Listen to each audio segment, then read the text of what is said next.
ready for some more Trinity? I bet you are. I bet that's why you tuned in.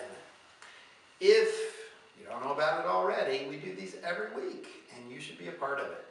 You should listen, comment, perhaps share, and certainly subscribe to this particular channel. Like this video if you would. All of these things make us more visible. They get the word out there to more people that every Wednesday we are meditating to empower all these heart energies, these wonderful gifts of light, into the mass consciousness. We give you a different one every week, and this week we're going to be talking about compassion. That's an energy that could certainly be broadcast into the mass consciousness a little more. So if you would join us in that meditation, it would certainly help.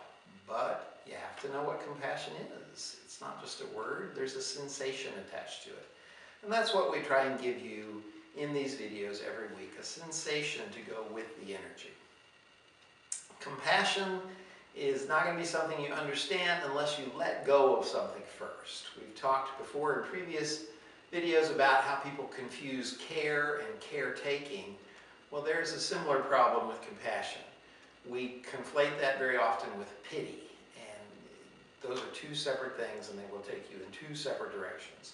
Pity is seeing somebody as small and weak and helpless, and oh, I'm so sorry that you're such a loser and life has knocked you down so far.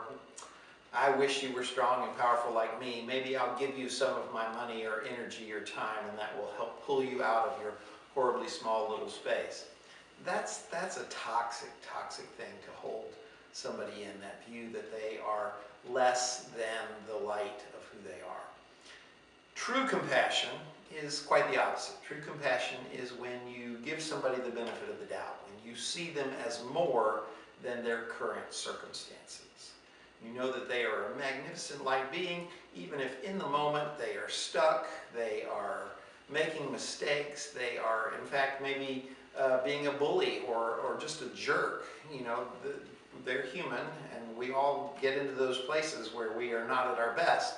But compassion reminds you that this is a light being you're dealing with. They are much more than their current circumstances. A very simple tool that I use to help me feel compassion all the time is based on the idea that compassion, like charity, starts at home. If you see somebody who is not compassionate, who is a bully, who demands and pushes and berates the people around them, you can be 100% certain that that nasty, berating, judging voice that they are using on others is 10 times as loud inside of them. That they are not being compassionate with themselves, and then it spills over into other people. So if you're really going to understand compassion, you have to start with yourself. You have to find that place where you beat up on yourself, where you see yourself as just the test you passed or didn't pass, the result that you got or didn't got. Your certain area where circumstances define you, and you're not more than what's currently going on with you. You are what's currently going on with you. If you made a mistake, then you are a loser person. You are that mistake. Every one of us has some area where we do that to ourselves.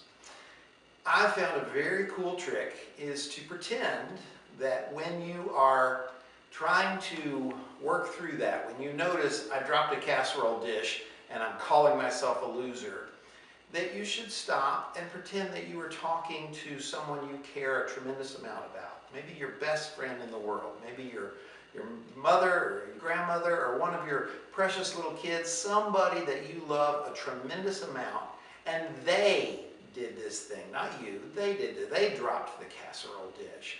How would you talk to them about it? And to enhance that illusion that you are talking to somebody other than you, I always talk on the phone. I imagine that I'm holding a phone. Now, I'm hardcore old Generation X, so this is a phone to me. When somebody says make a phone gesture, it's because I remember having a phone on the wall. Probably if you're a little younger than me, you grew up with cell phones, and you imagine this is a phone gesture, where you're just talking into a cell phone. But however you do it is immaterial. Just imagine that you're talking through, okay, yeah, I dropped the casserole dish. I feel bad about it. Imagine that it's the other person. You dropped the casserole dish, and I'm sure you're feeling bad about it. But you know, you could do better. It's not defining you. This is just where you are right now, and probably you're going through a lot of stuff. Maybe you want to tell me about that stuff. Now you're being compassionate. That sense of holding the person in a space more than what just happened is exactly what compassion is. And pretending that you're talking on the phone to somebody you care a tremendous amount about helps you speak compassionately and feel compassion in that moment. If there's no phone, it's just you and you did it and you're a bad person and that voice inside of you starts tearing you apart. But if you can imagine, no, it's not me, it's my best friend, and talk it out with them, you'll find that you're much more compassionate. This can bleed over into complete strangers. We've talked forever about self-defense being based on keeping your hands up. If there's a problem, keep your hands up. This, maybe looks like I'm being very confrontational, and if the person wants to fight, this is a step towards that. So very often I'll do something like this, where I just keep my hands up in front of me and something here or here. These are all just very clever ways to get your hands up somewhere around your head as a protective measure.